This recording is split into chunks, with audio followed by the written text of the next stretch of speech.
Hey there, happy Friday. Welcome back to Metflex and Chill. This is your host, Rachel Gregory, and today is a Q&A episode. One of my favorite days of the week. Not just because it's Friday, but because it's Q&A day. So before we jump into the questions, I do want to announce that my third round of the Keto For Women program is actually starting on Monday. So we actually have, I think there's 3 spots left on the roster. So if you are listening to this and you are a woman and you're interested in the Keto For Women program, I'm going to link the sign up link in the show notes for you to check out. If you don't know what the program is, you can check it out in the show notes. There's a whole description on my website what the program includes. It's a 3-month program that's focused around fat loss for women who have gone through keto before. Maybe they've had results in the beginning and they've hit a plateau, or for women who just want to learn more about adopting more of a metabolically flexible lifestyle and how to go about doing that, and kind of learning tips and tricks and tools to implement for that, and then also different tools and strategies to implement for fat loss specifically, especially if you've hit a plateau. So anyway, there are 3 spots left, so if you're interested, definitely check out the show notes, check out the link. You can also go to my website, metflexlife.com, and you'll see under the programs tab, the Keto For Women program. You can click that, and that will bring you to the page that has all the information on it. All right, let's get into today's Q&A.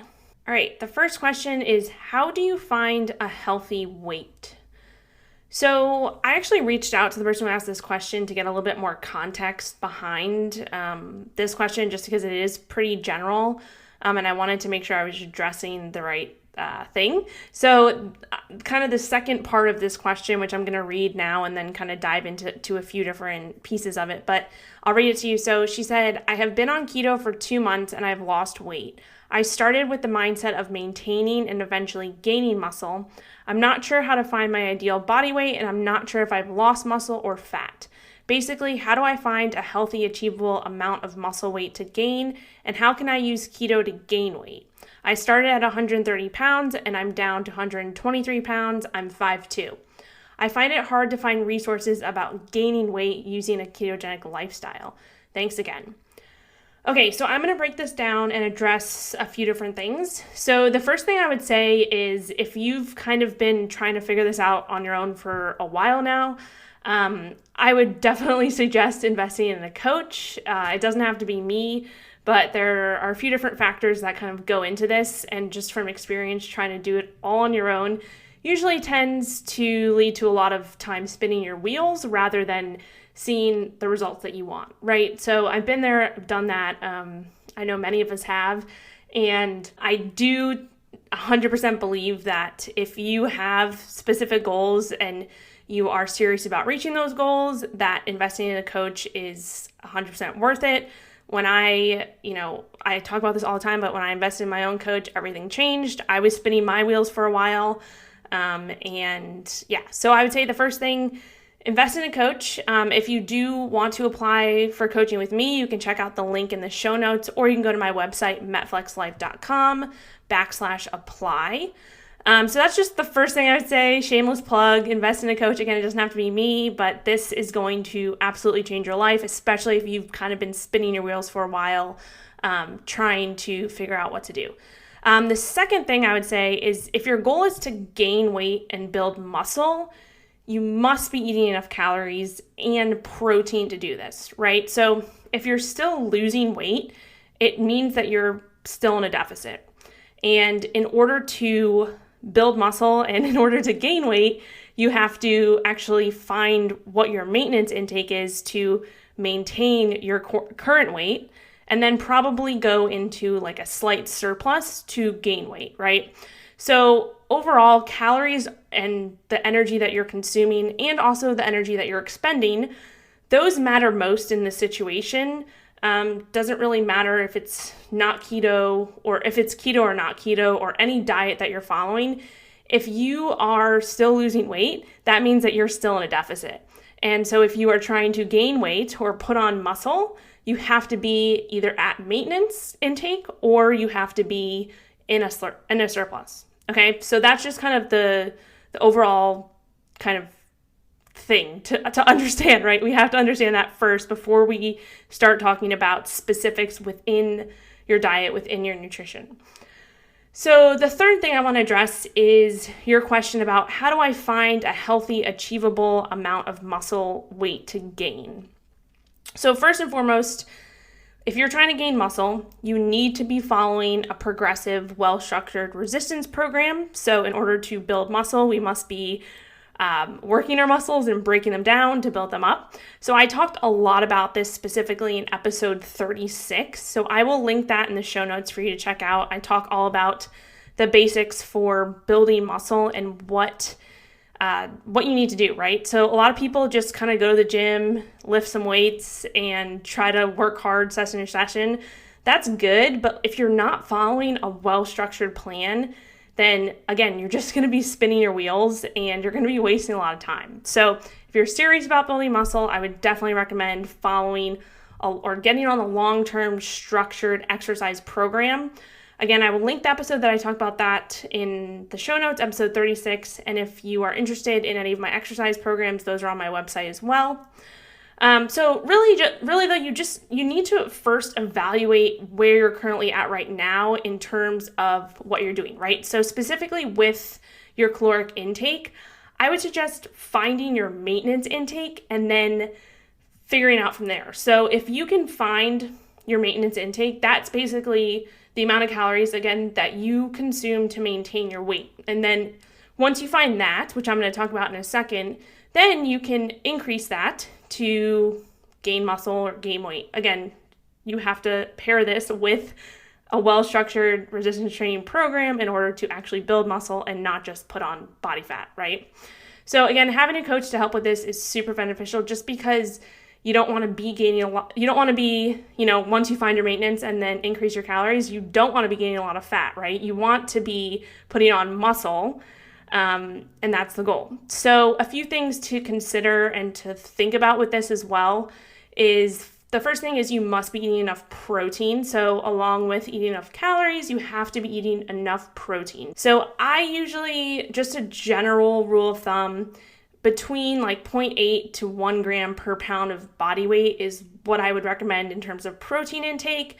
That is especially if you are at a body weight that you are trying to gain muscle at or gain weight at, that is probably a good place to be. The next thing is optimizing muscle building. You need to be eating enough. So I just talked about this, but you have to either be at maintenance or in a slight surplus. So you can gain muscle in a deficit, but a surplus will allow you to maximize that muscle gain. So this kind of goes into the topic of body recomposition, which I've talked about a few times on this podcast, but just answering this question, if your goal is to build muscle, I would suggest being at maintenance calories or probably in a slight surplus, especially if you are trying to gain some weight along with that and you're not really too worried about putting on a little bit more body fat in the process.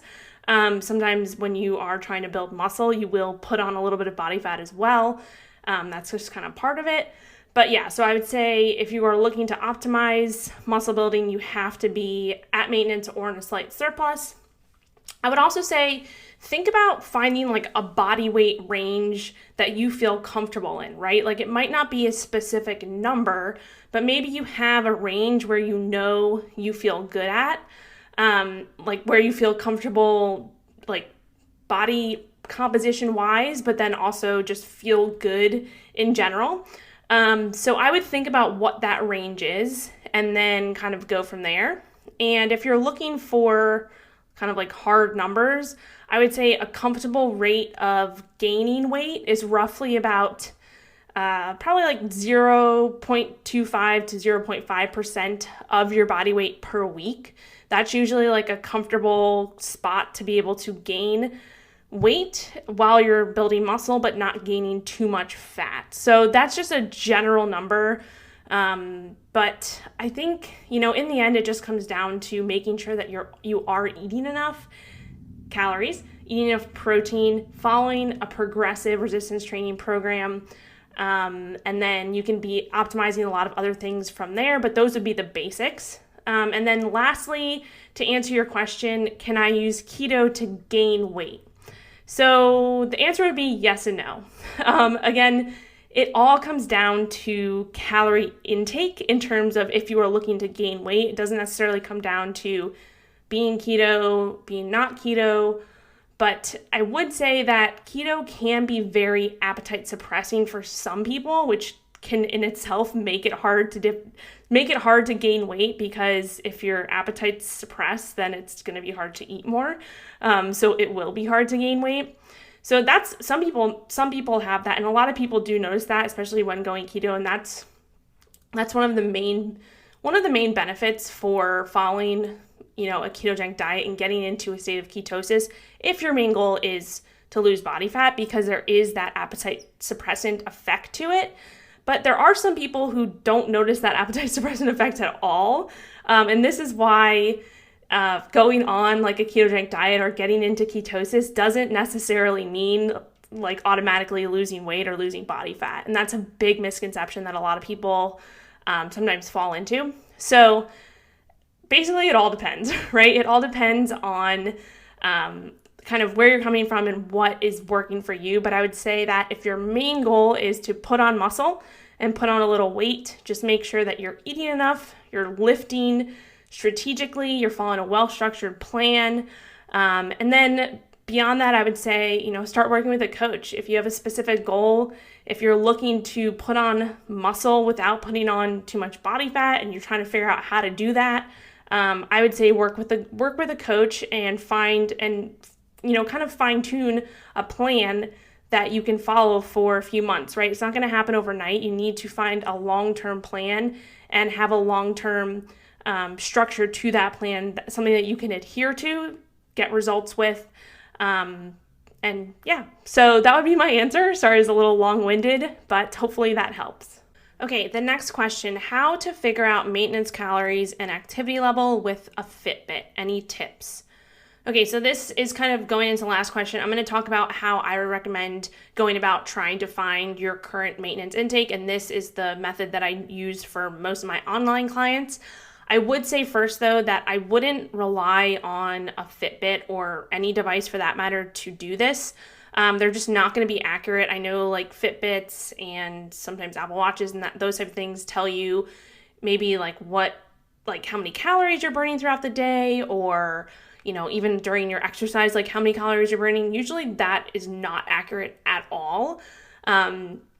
Most of the time it's not accurate. So if your question is how to find your maintenance calories using a device like that, I would probably not pay attention to like the calorie part of that, just because it's not going to be accurate. I would use a Fitbit or an Apple Watch or whatever it may be to help you to find your maintenance, but in a different way. So I would use it to actually track your steps so that you have an idea of your daily movement, and you can use that as feedback, right? Because we know that plays into our maintenance level, because our maintenance is determined by the calories we consume and the calories we expend, right? So that's how I would use that as a feedback mechanism for your steps and your movement, not using that to try to find your calorie intake, if that makes sense. Okay, so how do you find your maintenance intake in general, and how I would suggest to do it? Again, by definition, maintenance is the amount of energy or calories you're intaking and expending to maintain your weight. That's the definition. So how do we find maintenance? First, you need to track your intake to see where you're at. I would do this over a period of 2 weeks. That's usually a good time frame, and that's what I use for my clients.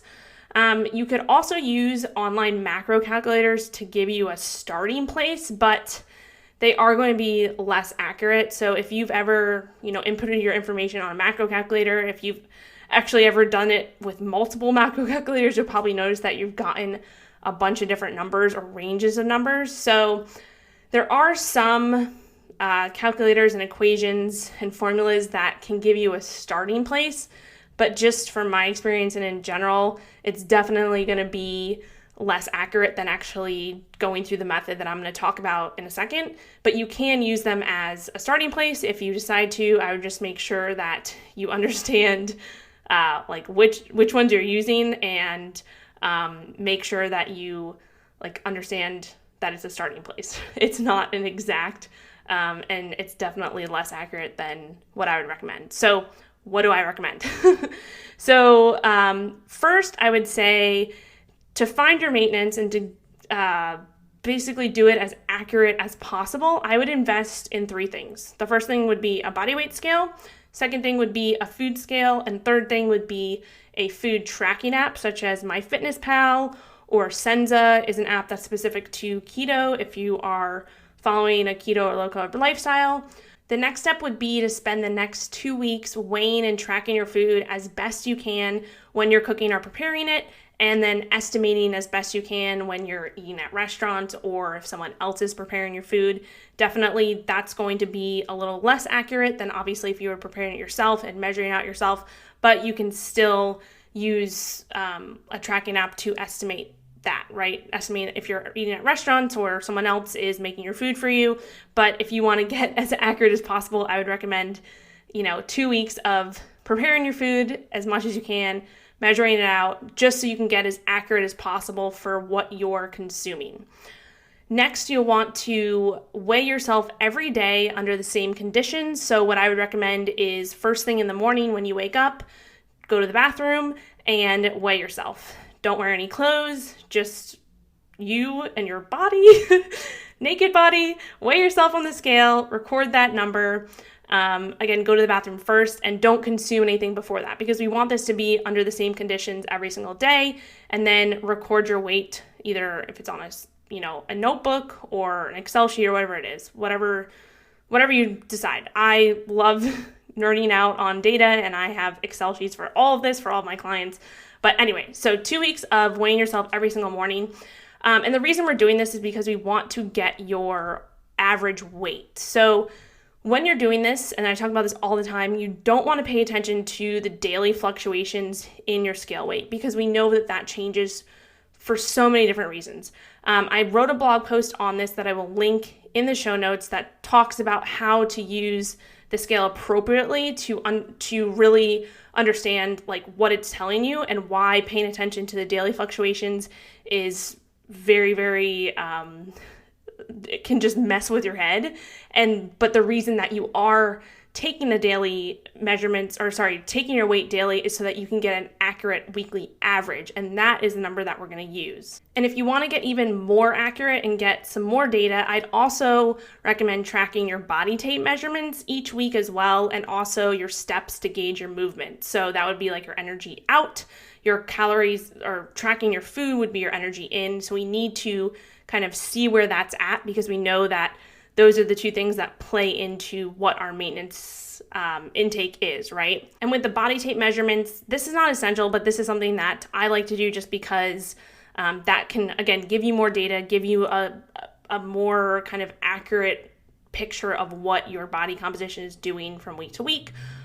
So this is what I do with all my clients, and we have different areas that we measure specifically. So that would be kind of just getting a little bit more deeper into it. You don't have to do that, but again, the more accurate you are, the more data you have is probably better for trying to figure out exactly what your maintenance is. And I'm going to talk about in a second too why maintenance is not like one specific number and why it's kind of a range. So I'll talk about that at the end. But before I get off track, after the 2 weeks of tracking food and weight, you would look at the individual averages for each week and see what those numbers are, right? So what are your individual averages for week 1 for your weight and for your calories, and then week 2 for your weight and for your calories. So you want to see where those are at, so you can see kind of the amount of calories you've been consuming, and then what your weight is doing on average over those 2 weeks. So in general, if your average weight each week has gone up, or if you are tracking body tape measurements and you're increasing over that time period in different measurement areas, you're likely gaining a little bit of weight, right? So if it's gone down, if your average weight has gone down, you're likely in a deficit. And if it's maintained on average throughout these 2 weeks, then you've likely found around what your maintenance intake is. Again, I say likely a lot because this isn't going to be perfect, right? It's a place to start. It's not going to be perfect because we know that even with just 2 weeks of doing this, there's still like fluctuations that can occur, errors that can occur. So again, and this is actually why I always, when I work with clients one-on-one, I have a 3-month minimum commitment to one-on-one coaching because everybody wants things to happen overnight and we want that instant gratification, but it doesn't happen because really the first 2 weeks of coaching is we're trying to find your maintenance, because if we don't know your maintenance, then we have no idea how to adjust up or down to be accurate, right? So we can guess, like I use calculations to give me a starting place if I'm working with someone and we're doing this 2-week maintenance intake, but also if I kind of have a good idea based off of what they've been doing in the past, if they've been tracking their food, if they've been tracking their weight, then we can start from there.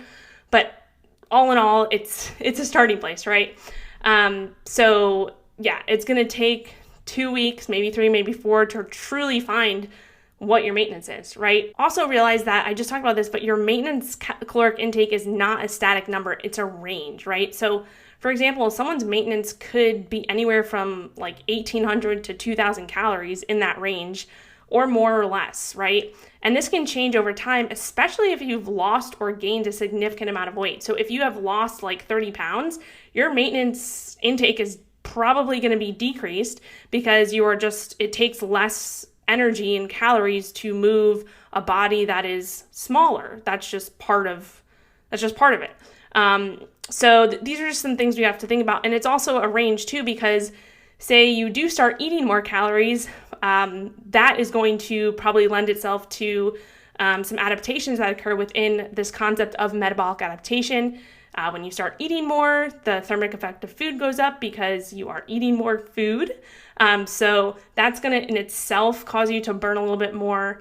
You're probably going to move a little bit more because you have more energy. So all of these things play into it. But in general, that's how I would recommend finding or accurately finding your maintenance intake. Again, though, this is a starting place. You're going to have to adjust from there and just be patient, right? Be patient. If you want to get as accurate as possible, if you want to find what your maintenance intake is right now, do this for 2 weeks and then see where you're at. Next question, what's your opinion on fittracks and other scales that are supposed to measure more than just weight? So I kind of talked about this with the Fitbit in terms of like if you're using, a Fitbit or an Apple Watch or an Oura Ring or whatever it is, and it's telling you, the amount of calories that you burn in an exercise, like, if you put your Apple Watch on a certain exercise and it tells you burned 400 calories during that exercise. That is not accurate. Maybe it's going to be accurate like once in a blue moon, but in general, it's not accurate because it's just so variable from person to person. So I wouldn't I wouldn't take that into account, especially also like if you're using a tracking app like MyFitnessPal and that's hooked up to your Fitbit or Apple Watch and it's telling you, oh, you burned 400 calories in this exercise, so we're going to adjust your caloric intake to add 400 calories to your day. If your goal is to lose body fat, like if you're in a fat loss phase, or even if you're trying to maintain or build muscle, like that is so inaccurate. So if you are adjusting your calories based off of a number that MyFitnessPal tells you or your Fitbit or whatever, I would probably not do that. I've never seen that be accurate, and it just adds more confusion and more gray area. What I would use these trackers, the Fitbits and the Apple Watches, definitely to track your, or the ways that I use them for myself and my clients is 1, to track your steps, right? It's a really good way to do that. And then 2 is with, for example, the Apple Watch and even the Fitbit as well. I have an Apple Watch, not a Fitbit. But you can turn on certain exercises. Like for me, for my Apple Watch, I turn on, like, for example, if I'm doing a cardio session and I'm doing like an incline walk and I'm trying to maintain a certain heart rate range, then I will turn on my Apple Watch for walking, incline walking or whatever the setting is, and it'll show me my heart rate, right? And so I'll continue to look at that throughout my workout. So say, if I'm doing a 30-minute incline treadmill walk, and I'm trying to keep my heart rate around 120 to 140 beats per minute, then I will look at my Apple Watch, throughout the workout and make sure that I'm staying in that range. It's not going to be exactly accurate.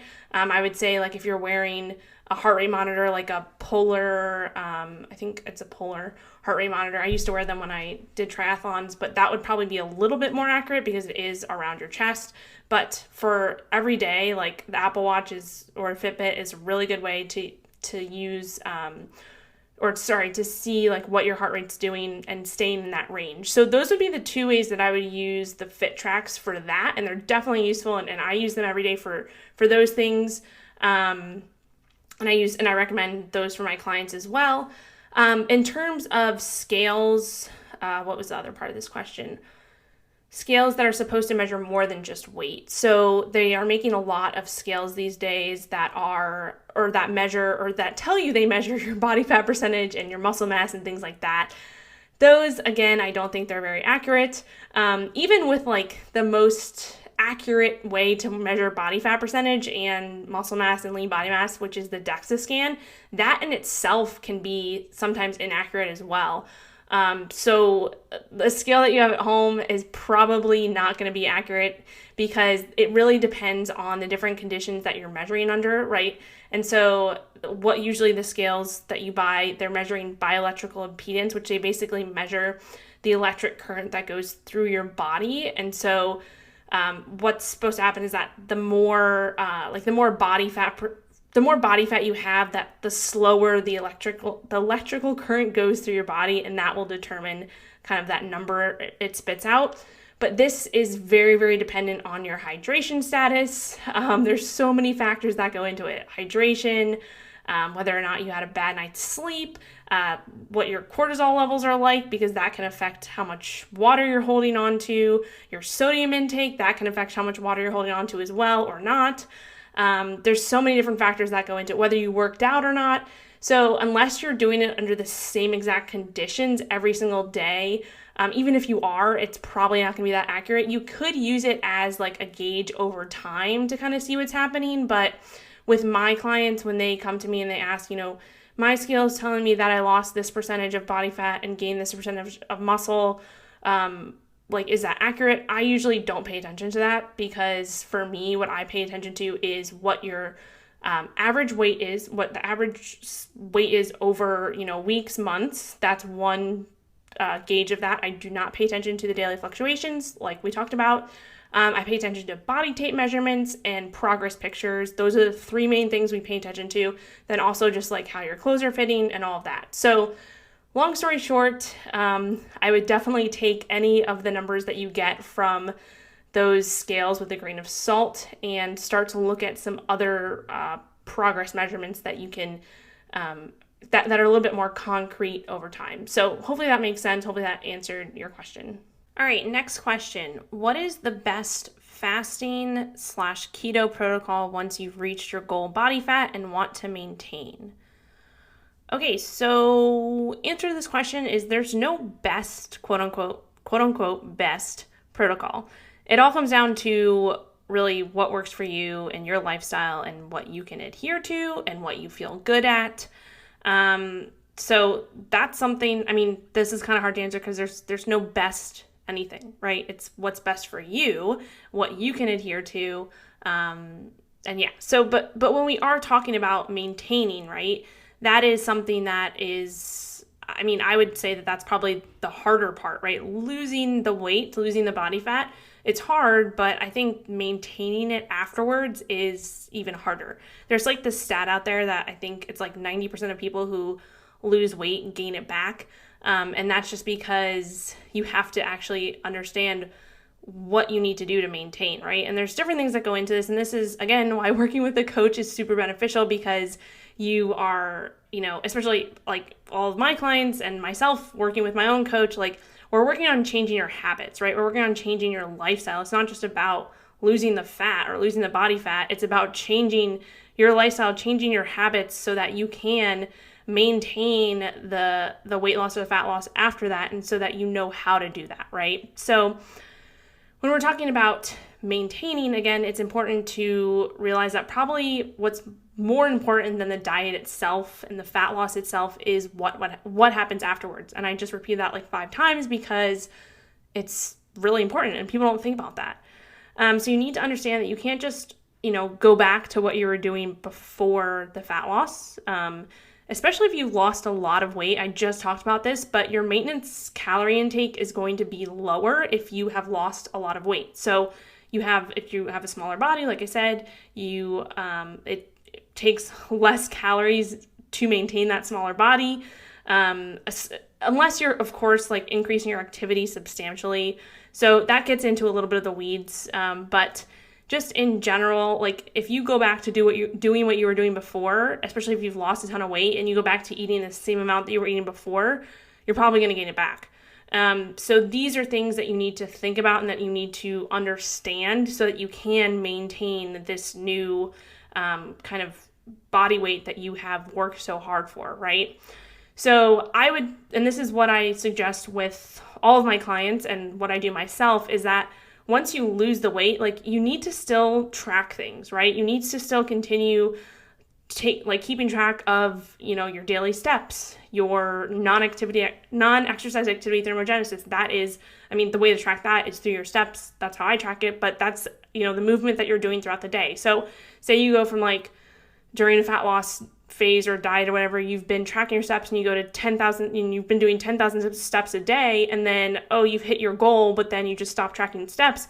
And all of a sudden you're doing 3,000 steps a day for a long period of time. That's a big difference, right? That's a big difference in movement. That's something a lot of people don't think about. So that can affect that. Also just tracking, other things, tracking your body tape measurements. This is a big thing too, especially if you've gone through a fat loss phase for a number of months and you've been tracking your body tape measurements. Don't just stop doing it. You need to continue doing that so you can see what your body's doing, right? We want to be maintaining, and it's not just about what the scale is doing, it's also about what your body composition is doing. So I can get into all of this in much more detail, but just to answer your question, right, the best fasting or keto protocol once you've reached your goal body fat and want to maintain is going to be what works for you and what allows you to maintain. And that's going to probably take some time to figure out what works with your lifestyle. And just also know, though, that you need to be still tracking things and using data to kind of see where you're at, right? And that's, again, it's a big mistake a lot of people make, is they just stop tracking. They're like, oh, I hit my goal, so now I'm just going to not track anything anymore, even when it comes to food or weight or measurements or your steps or whatever that may be. If you want to maintain, you got to continue to track that, especially, within a few months after you've hit your goal, and then you can start to weed things out, right? So if you don't want to be tracking your food for the rest of your life, you can start to kind of titrate that out so that you can become more intuitive with it. If you have been tracking your food, same with steps, maybe you don't have to track those every day, but you can start to become more intuitive with your movement. But this all actually does come back to building habits around this. So anyway, I'm going down the rabbit hole now, but hopefully that answered or gave you a little bit of perspective on that question. Okay, last question for today. How do you plan out your cuts and refeeds?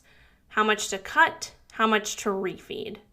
Okay, so I actually reached out to the person who asked this question and asked for a little bit more context as well, just to make sure that I was understanding this correctly. So they said, the second kind of part of this question was, I guess what I was curious about is what those deficits actually look like. Are they 500 calories below maintenance, 200 below? I guess I also wonder, how does someone find maintenance?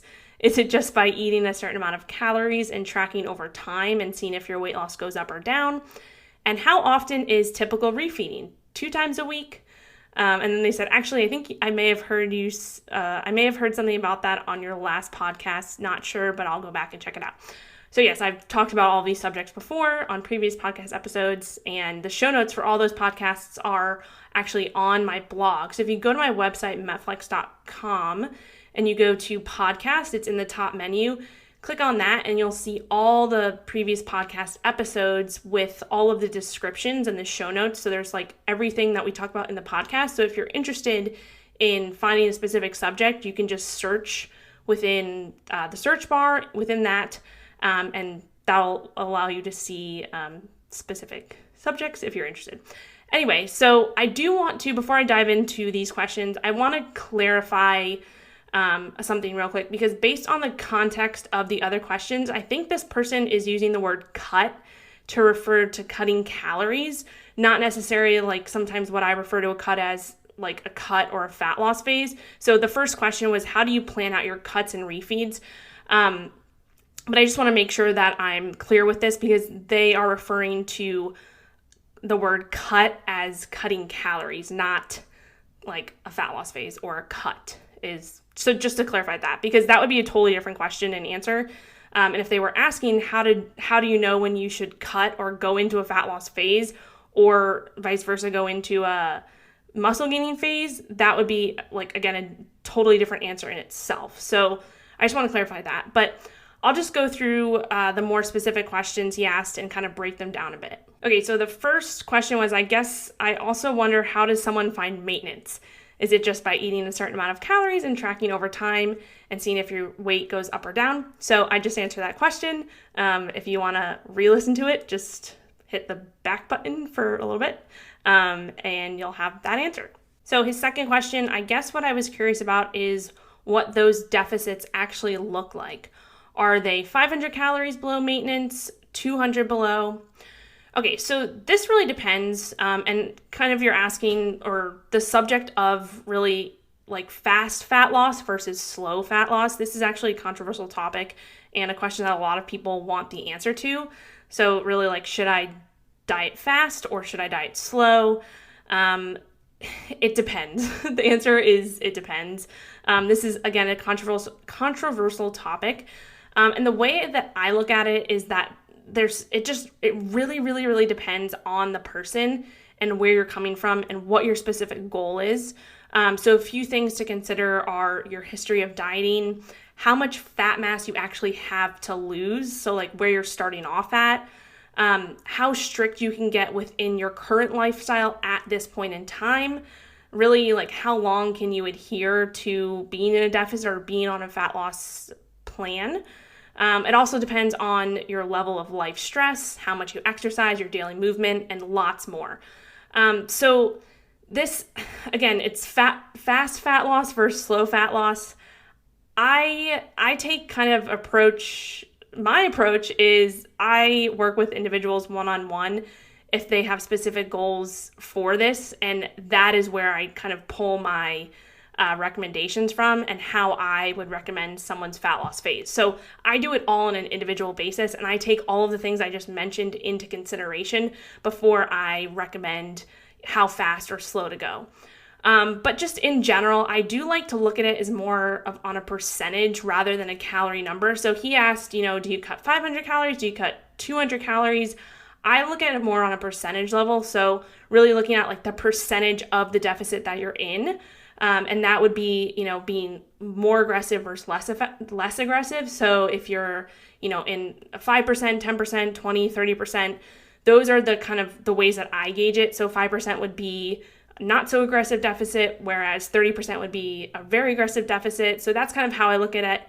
And then in general, when you're typically looking at the rate of fat loss, when I'm working with my online clients, a guide for the pace of fat loss that I like to follow is around 0.5 to 1% of body weight per week, and or 0.6 centimeters or 0.25 inches lost on 2 or more measurement areas. So I know that was a lot of numbers. I'll repeat that. So kind of a guide or a pace of fat loss that I like to follow with my online clients, if we're, getting really into the weeds of the numbers, is around 0.5 to 1% of body weight per week, and or greater than 0.6 centimeters or 0.25 inches lost at 2 or more measurement areas for body tape measurements. But again, this is a general guide because weight and measurements can fluctuate for different reasons, and that's where the individual assessment comes into play week to week. So that's where I make my kind of coaching. I use my coaching history, right? I use what I've learned with working with different people and kind of the years of figuring that out. And that's how I gauge kind of my assessments from week to week. And that's why I do weekly check-ins with all my clients. But that's a general kind of range, and that's usually a comfortable place to be, especially if we're talking about body weight. And especially if you're someone who is like really overweight or obese, we can use body weight more accurately than we can use it for someone who's closer to their, ideal body weight. So that's where that 0.5 to 1% of body weight comes in, because, if you've ever seen online or read in magazines, sometimes people say, oh, you should, a healthy rate of weight loss is like 1 pound per week or half a pound per week, but that's not relative to anything, right? If you are 300 pounds or if you are 150 pounds, that's going to be completely different. So that's why you want to kind of look at the percentage versus actual hard numbers like that. And then also with that, we know that the scale is not the end all be all. And that's why I love taking body tape measurements myself and for all my clients and looking at those numbers and those different measurements and how those are progressing from week to week. And that will determine, the type of adjustment that I make. And then the last question within this question was, how often is typical refeeding? Is it 2 times a week? So again, with this, it depends. It could be 1 time, 2 times, 0. This comes back to the adherence of the individual and the individual factors. So yeah, this all depends, right? There's different factors that go into it, but you can try different things, right? So for example, in my Keto For Women program, we go through 3 different phases, and the Keto For Women program is really a way to introduce women to different tools and strategies that I use both with my individual clients and also with myself. And so the whole program, the whole gist of it is within 3 months, we're going through different strategies. I'm teaching you these different strategies and tools so that you're able to implement them for yourself down the line. So for example, the first phase of the program, we don't do any refeeds. The second phase of the program, we do one refeed a week. Third phase, we do 2 refeeds a week. And this is to really just get you familiar with it and kind of see how it works with you and your lifestyle, right? So it really just comes back to the individual, and then also going back to all those things I just talked about in terms of the rate of the rate of whether you're going to be following a fat loss, wow, I cannot talk.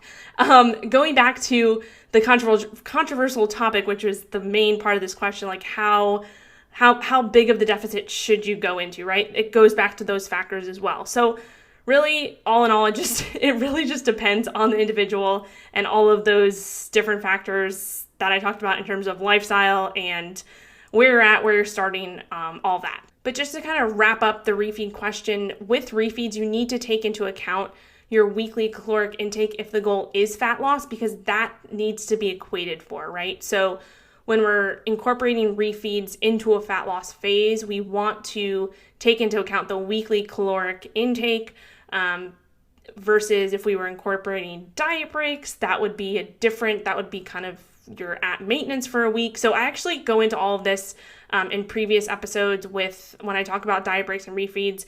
And then also check out the episode 45 with Dr. Bill Campbell. We chat all about refeeds and diet breaks, and he actually does studies with these in his lab in Florida. So listen to that episode if you haven't already, and hopefully that answered your question or your multiple questions.